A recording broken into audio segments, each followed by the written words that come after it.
CDC had advanced knowledge of the coronavirus pandemic. We know this because the CDC has job listings on its jobs website at cdc.gov. One job listing calls for public health advisors for the quarantine program to help maintain and monitor quarantine centers in Texas, New Jersey, New York, Massachusetts, California, Washington State. While you may think, well, that seems like a normal, obvious response to this outbreak, the truth is that those job listings were posted on November 15th of 2019, before anyone knew about the virus other than Communist China. You see, in November of last year, that's when Communist China was covering it up, but they were ordering scientists to destroy tissue samples, and they were punishing whistleblowers and even arresting doctors who were trying to spread the word about this exploding pandemic that was out of control in Wuhan, China. As that was happening, the CDC was hiring people to train to run quarantine centers all across the United States, focusing on the cities that we now see being hit hardest. And the special requirements for this job listing by the CDC include knowledge in areas such as applied epidemiology, emergency preparedness and response, and emerging infectious diseases. Now, we shouldn't be surprised that the CDC had advanced knowledge of this, since the CDC also had advanced knowledge of the measles outbreak hysteria in Disneyland, which preceded the introduction of the vaccine mandate law in California known as SB 277. The pharmaceutical industry wrote the law, and they bribed California officials such as State Senator Richard Pan to be ready to introduce it once the media narrative created sufficient mass hysteria after the measles was deliberately released, seeded across Disneyland to infect children. No one died from the measles. There's almost no one who ever dies from the measles. But the media hysteria was coordinated to push for nationwide vaccine mandates. That was the goal of that entire program. So in the last years of the Obama administration, genetically engineered biological weapons that were in the possession of U.S. universities were allowed under Obama to be sold to China. China then released these samples either on purpose or inadvertently. You can choose what version of history you wish to believe. But one way or another, this was all planned. Perhaps the plan was to put this weapon into the hands of the Chinese, knowing that their BSL-4 biohazard labs did not have sufficient protections to stop the release of this bioweapon, given that those same labs had experienced multiple accidental releases of SARS-CoV-1 over the previous decade. So perhaps, this is just a theory, who provided China the engineering technology and the samples so that China could fail to contain it? And the answer to that is the Obama administration and the death science industry that deals in genetically modified weapons and vaccines. They knew that the release of the coronavirus in China would not be able to be contained. They knew that because, well, they helped build it. They knew that the coronavirus had a very high transmissivity rate. In other words, it was highly infectious, and when combined with the extremely high international mobility of modern human civilization, they knew it would come to the United States. And they knew that once that happened, they could then funnel billions of dollars into the drug companies and the vaccine industry. And that was the goal from the start, to direct public money into these corporations and to make the CDC the hero of this story.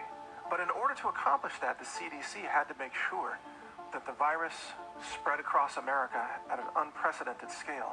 And how did they accomplish that? They deliberately botched the diagnostic testing kits that they released in early February. By mid-February, it became obvious that the kits did not work.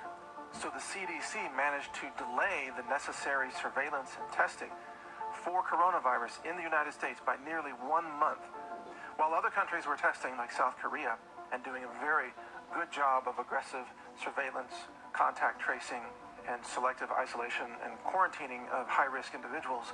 The United States was testing no one. This phenomenon became known as "don't test, don't tell," a term that I actually coined in a podcast in February. Don't test, don't tell became the method by which the virus spread across America, positioning the CDC to get emergency funding for the vaccine industry, for the pharmaceutical industry, and for itself. And sure enough, that's exactly what happened. Signed by the president, a large cash infusion into the pharmaceutical industry and into the coffers of the very same CDC that probably had a hand in engineering this entire outbreak in the first place, just like they did with measles in California. Now, that doesn't mean this pandemic isn't real. People are dying all over the world right now, and millions will likely die before humanity gets a grip on this. This could lead to the fall of finance as we currently recognize banking institutions today. This could lead to economic collapse. It could lead to failed nation states. And that's why I believe that the globalists behind this have truly gone too far. I think even they did not know what this was about to unleash. When they tried the measles scare in Disneyland, they told themselves it wasn't powerful enough. They didn't have enough deaths. And they use deaths, especially deaths of children, to get what they want, whether it's gun control or to try to censor conservatives. They knew that they needed a large number of deaths in order to finally push a vaccine mandate. And so they went to the most aggressive biological weapon system that they could dredge up out of the death science freezers of the BSL-4 laboratories and universities. And they found this coronavirus, a combination of MERS and SARS and HIV, with multiple receptor sites, rapid mutation, natural selection in the world of virology, sure to hit humanity with multiple waves, with different mutations, almost impossible to stop because of its long asymptomatic incubation period, during which carriers are highly infectious to others. This was the weapon that they chose because they wanted more money for the vaccine industry. Greed is what brought us the coronavirus. This did not come from the world of random mutations in nature or a seafood market in Wuhan. This came from the dark, twisted minds of the vaccine industry, the pharmaceutical industry, the genetic engineering, death science industry, and the globalists who have long wanted to exterminate most of the human population. There is no amount of suffering and death that is too much for them to witness as long as they gain profits and power. They are the vaccine industry. They are the pharmaceutical industry. And you notice that no one in Washington, D.C., not even the president, is telling people, hey, right now would be a great time to take some vitamin C, to grow a home garden. Now would be a great time to stop eating junk food, to improve your healthy habits, maybe even take some antiviral herbs that have a broad spectrum of efficacy, that are safe and affordable and readily available to the American public today. That message has been silenced because the only message you'll hear now is, Big Pharma, please save us. Oh, vaccine, please save us. Oh, CDC, please come save us.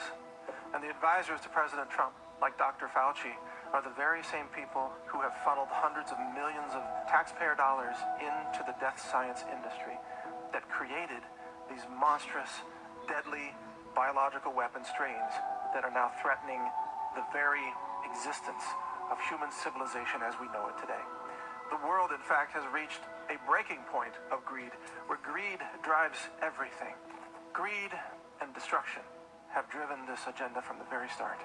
And there's nothing they won't do to make sure they get more money while more people die.